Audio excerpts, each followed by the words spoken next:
Oggi mi farò aiutare nella moderazione e quindi con molto piacere passo il testimone alla collega Alessia De Luca di ISPI.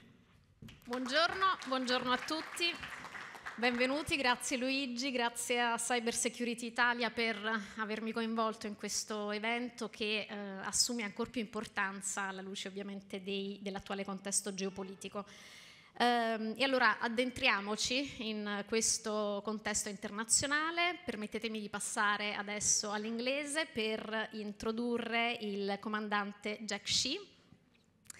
I would like to introduce you and thank you for accepting our invitation.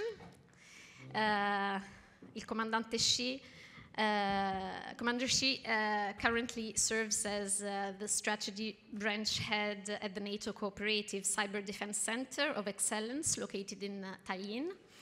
And he will talk us about lessons from locked shields and crossed swords, what we've learned from cyber exercises.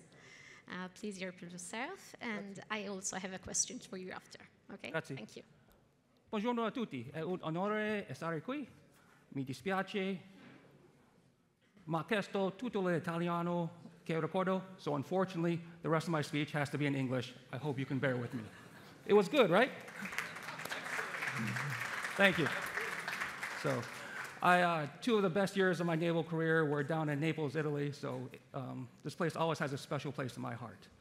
So unfortunately, I have some housekeeping to take care of. So as I was introduced, and as your program says, and as the slide behind me says, I am an active duty officer in the United States Navy. However, I am here as a representative of the NATO Cooperative Cyber Defense Center of Excellence. Nothing I say should be taken as the opinion of the United States government. I am almost at my pension. Please do not ruin this for me. Good. So, real quick about the NATO Cooperative Cyber Defense Center of Excellence. We are located in Tallinn, Estonia. We've been around since 2007, 2008. We have been hosting a major exercise called Lock Shield since about 2010, which I'll talk about in a minute. But a quick note about us. We fall under, or rather we are certified by NATO Allied Transformation Command, not NATO Operational Command. So we have lots of very skilled technicians, we have a lot of good lawyers, we have lots of good advisors, but we don't go out and hack other countries, we don't defend our NATO cyber networks, we don't give legal operational advice. We run courses to teach people from our member nations, of which Italy is one, how to conduct cyber operations. We run courses, we run major exercises such as lock shields and cross swords, which I'll talk about here shortly. So Italy has a free seat in all of our courses. If after this, anything I've talked about piques your interest, please let me know. I can put you in contact with the Italian National POC, and we can get you some courses, and you can learn some of our cyber stuff and some more information in depth with our other member nations. So really quick about Lock Shields. It is the world's largest live fire cyber defense exercise. We host it every May, or excuse me, at the end of every April or the beginning of May this year because of Easter in Tallinn, Estonia. All players participate from their home nations because you just can't drop 4,000 people onto Tallinn, and also to help control travel costs. We have a core technical game that's been happening since 2010. For the technical game, all of our player countries must participate in a team with one or more other nations. So we call this a cooperative cyber defense exercise. This is mandated. A lot of countries don't like it, but it's something we have to do, and it is a core part of our mission.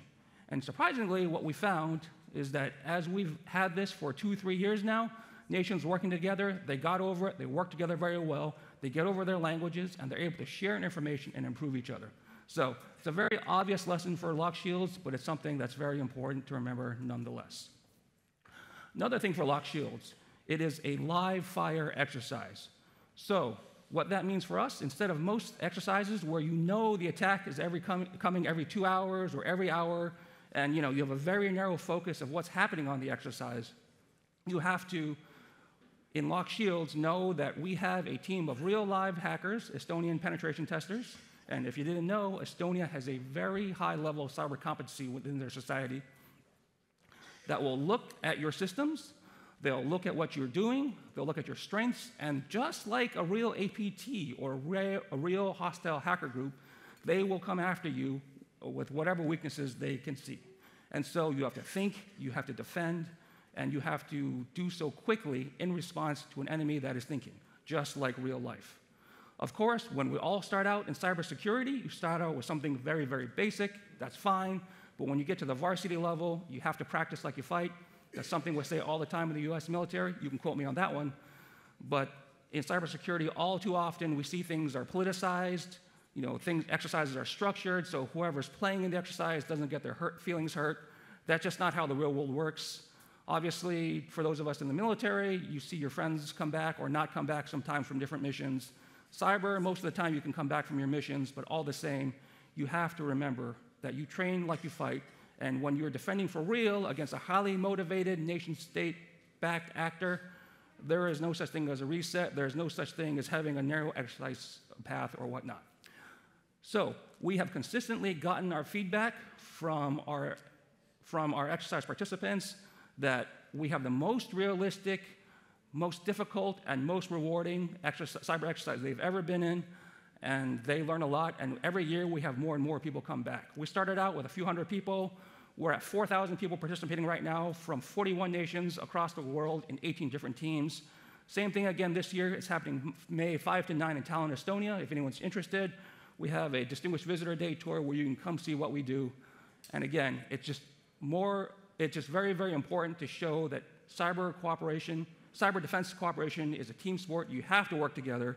We've talked about it elsewhere during yesterday, that cybercrime, cyber actors know no borders. For us specifically, us being the West, the way we treat cyber threats, we say, oh, that happens in Italy, it's their problem. That's in the US, it's their problem. But no, it's all the same people doing these attacks. They talk to each other, they work together, they trade tactics and procedures, so we have to do that too. And we have to start by building trust in exercises like this, and that is one thing our center does. So that is one major lesson learned. Another major lesson learned we had is that cyber war has to happen in a context. Usually you see cyber war or cyber conflict mentioned, and the next sentence they usually talk about hybrid warfare or information warfare operations. Again, for most of us in Western societies, for a variety of reasons, we like to keep military operations, cyber operations over there, information operations, talking to our populations over there, and so we keep them separate and we treat them like they're completely separate from each other and unrelated to each other. Of course, as we know, oftentimes a lot of the malicious cyber actors who are doing these acts are the same people or sit in the cubicles next to each other. And so Lock Shields has expanded from just a cyber game to also including a policy game. So if in the technical game a banking system goes down and now everybody needs cash, we talk to people, representatives from their country, that we ask them, okay, so your banking system just went down, everybody needs cash. How do you tell the population this without causing panic? Who is in charge of bringing the banking system back up? Does everybody else in your country know that one person is in charge? These are very, very important things because cyber war, just like real war, doesn't just happen. It happens in a vacuum. There are civilians, there are people whose lives we are charged to protect that you have to take care of in that process. In addition to that, we have what's called a strategic communications or information warfare game, where we have a system. It simulates a Facebook, a Twitter, news websites, Instagram. There's no Snapchat, so you know it's made by us boomers. Come on, okay. Okay. We have simulated populations there. This is all AI powered. And as systems go up and down in our technical game, the simulated population will react. There will be somehow still tweeting without power or without a 5G network. Like, oh my God, this happened. Our government's horrible. What are you doing? And our players, because cyber war, once again, doesn't happen in a vacuum and it affects your population, they will have to go out, respond to what's happening, and reassure the public. And we call this strategic communications game, so they have to talk to your population. Again, we like to keep these in separate buckets, have separate people do it. There's many, many reasons, some historical, some political, some good, some bad. But the fact is, if we ever have to do this for real, we better have an idea how we can work all these things together, because they will not be in separate buckets when things happen in real life. So I'm almost out of time. The other exercise I want to talk about is cross swords. It's our offensive cyber exercise. I will say cyber defense includes cyber deterrence, and you also need to know how to run offensive cyber operations to run defensive cyber operations. Because we have a little more freedom with our doctrine and what we can practice here, we've also had some other organizations come and try to integrate their exercises with our exercises. And we have found if you're going to practice cyber war one day, Again, it doesn't happen in a vacuum. While you're hacking, there'll probably be somebody driving a tank over a river or something, and we're trying to figure out what the best ways to communicate with each other and how to integrate cyber efforts into a real war. This is all theoretical. I mean, the cyber exercise part isn't, but in terms of running the doctrine and making things work, again, it's something we experiment on and we try to make better.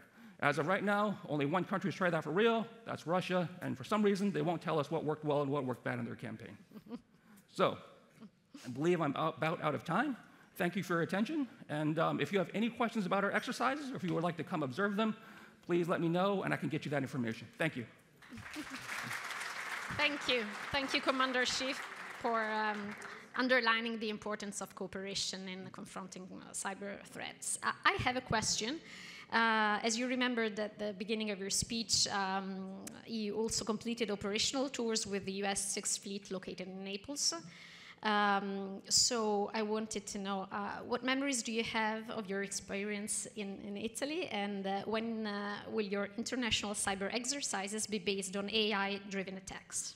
So Bella Napoli has a special, special place in my heart. Some good, some bad. I will tell you, I was a 25-year-old person, first time living outside the United States. I took a 15-minute cab ride from the airport to my hotel, and the cab driver told me it was 80 euros. Okay, I wasn't that young. But no, other than that, it took me about 6 months where I was living in Napoli, like, oh my God, what is happening? But after you figure out what the actual rules are and how to get things done, it's a beautiful, beautiful place. I love it. I've been trying to get back to Naples for the past 15 years. The US Navy keeps sending me elsewhere, so that's very unfortunate. Okay. What was the rest of the question again? The question was about international cyber exercises based on AI-driven attacks. Oh, right. So AI attacks, that's a hot topic these days.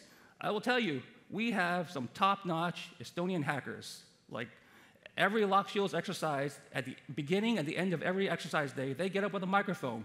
They tell the defending teams, I see your system, this is your weakness, this is how I'm going to get into your system. And then, despite telling the defenders what they're doing, they get in anyway. So that tells you how hard it is and how good they are. And it also means that they're very, very good at the art of operational security. So I have signed a really cool NDA that I'm really afraid to break. If you want to see how some of the top hackers in the world are going to use AI to attack in our exercise, you have to come watch. So that's my plug, guys. Lock Shields 2025, 5 to 9 May in Tallinn, Estonia. Come talk to me. We'd love to have you observe or come take our tour and see what it is. Thank you. Thank you, Commander Shis. Thank you. Grazie, e io adesso lascio il palco a Luigi. Grazie Alessia, grazie Alessia. Grazie Alessia e grazie al Commander Shis che ha fatto una vera e propria performance. Allora,